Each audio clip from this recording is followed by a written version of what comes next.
സ്വയംഭോഗം masturbation ചെയ്യുന്നത് തികച്ചും സ്വാഭാവികവും ആരോഗ്യകരവുമായ ഒരു ശാരീരിക പ്രക്രിയയാണ്. ഇത് പുരുഷന്മാരിലും സ്ത്രീകളിലും ഒരുപോലെ സാധാരണമാണ്. ശാസ്ത്രീയമായും മെഡിക്കൽപരമായും നോക്കിയാൽ ഇതുകൊണ്ട് ശരീരത്തിന് പ്രത്യേകിച്ച് ദോഷങ്ങളോ പ്രോബ്ലങ്ങളോ ഉണ്ടാകുന്നില്ല.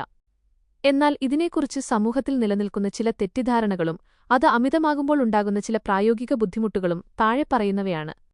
ആരോഗ്യപരമായ വശങ്ങൾ. ഗുണങ്ങൾ. ഇത് മാനസിക സമ്മർദ്ദം സ്ട്രെസ് കുറയ്ക്കാനും നല്ല ഉറക്കം ലഭിക്കാനും മൂഡ് മെച്ചപ്പെടുത്താനും സഹായിക്കും. തെറ്റിദ്ധാരണകൾ: സ്വയംഭോഗം ചെയ്താൽ കണ്ണ് കുഴിഞ്ഞു പോവുക, ശരീരം മെലിഞ്ഞു പോവുക, ഭാവിയിൽ കുട്ടികളുണ്ടാകാതിരിക്കുക, ലൈംഗികശേഷി കുറയുക തുടങ്ങിയ കാര്യങ്ങൾ പൂർണ്ണമായും തെറ്റായ ധാരണകളാണ്. ഇതിന് യാതൊരുവിധ ശാസ്ത്രീയ അടിത്തറയുമില്ല. ശ്രദ്ധിക്കേണ്ട കാര്യങ്ങൾ.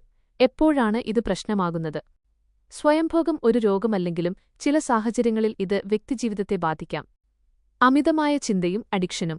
നിങ്ങളുടെ ദിവസേനയുള്ള ജോലി, പഠനം, സാമൂഹിക ജീവിതം അല്ലെങ്കിൽ പങ്കാളിയുമായുള്ള ബന്ധം എന്നിവയെ ബാധിക്കുന്ന രീതിയിൽ എപ്പോഴും ഇതിനെക്കുറിച്ച് ചിന്തിക്കുകയോ ഇതിനായി സമയം മാറ്റിവെക്കുകയോ ചെയ്യുന്നത് മാനസികമായ ബുദ്ധിമുട്ടുകൾ ഉണ്ടാക്കാം. മാനസികമായ കുറ്റബോധം. പലരിലും സ്വയംഭോഗത്തിനു ശേഷം വലിയ രീതിയിലുള്ള കുറ്റബോധം, ഗിൽട്ട് ഉണ്ടാകാറുണ്ട്. ഇത് ശാരീരികമായ പ്രശ്നം കൊണ്ടല്ല, മറിച്ച് ചെറുപ്പം മുതലേ കേട്ടുവരുന്ന തെറ്റായ സാമൂഹിക ധാരണകൾ കൊണ്ടാണ് ഉണ്ടാകുന്നത്.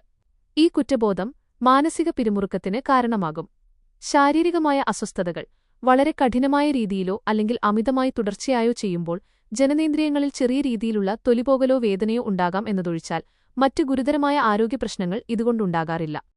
ചുരുക്കത്തിൽ, മിതമായ അളവിൽ സ്വയംഭോഗം ചെയ്യുന്നതുകൊണ്ട് ശരീരത്തിന് യാതൊരുവിധ കുഴപ്പവുമില്ല. എന്നാൽ ഇത് നിങ്ങളുടെ ദൈനംദിന ജീവിതത്തെയും മാനസികാവസ്ഥയെയും ബാധിക്കുന്നു എന്ന് തോന്നുകയാണെങ്കിൽ ഒരു കൗൺസിലറുടെയോ ഡോക്ടറുടെയോ സഹായം തേടുന്നത് നന്നായിരിക്കും.